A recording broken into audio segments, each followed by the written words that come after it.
Now, it's almost 50 years since hundreds of women went on strike demanding equal pay at the Ford car plant in Dagenham. Now, the spirit of that struggle lives on as thousands of female workers take legal action against the retailer Asda, again over equal pay. It's the biggest ever private sector lawsuit of its kind. The lawyer for the group says the case could have widespread implications. We have had interest from over 10,000 workers in Asda across the country.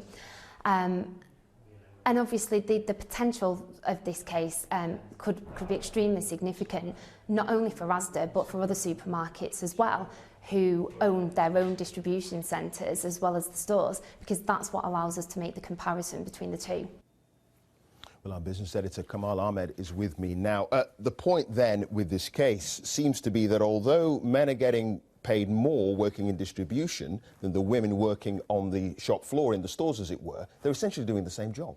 That's the argument. It goes to this very difficult question of how do you value jobs being equal or not being equal. Historically, men who worked in the warehouses, women worked in the shops. The warehouse work was seen as harder, more shift patterns outside, in the cold and wet, women in the shop.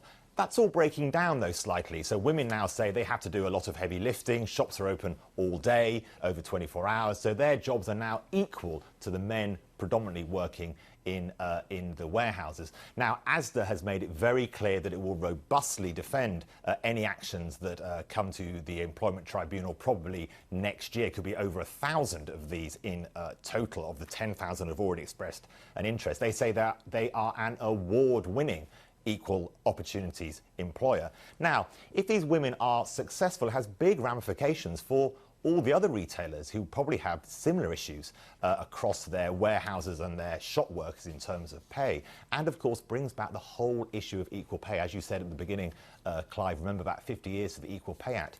On hourly earnings, men and women, there is still a 19% gap between the earnings between men and women. Some councils, for example, like Birmingham, have paid out a huge amount of money to settle claims between cleaners and dinner ladies versus street cleaners and people who collect the rubbish.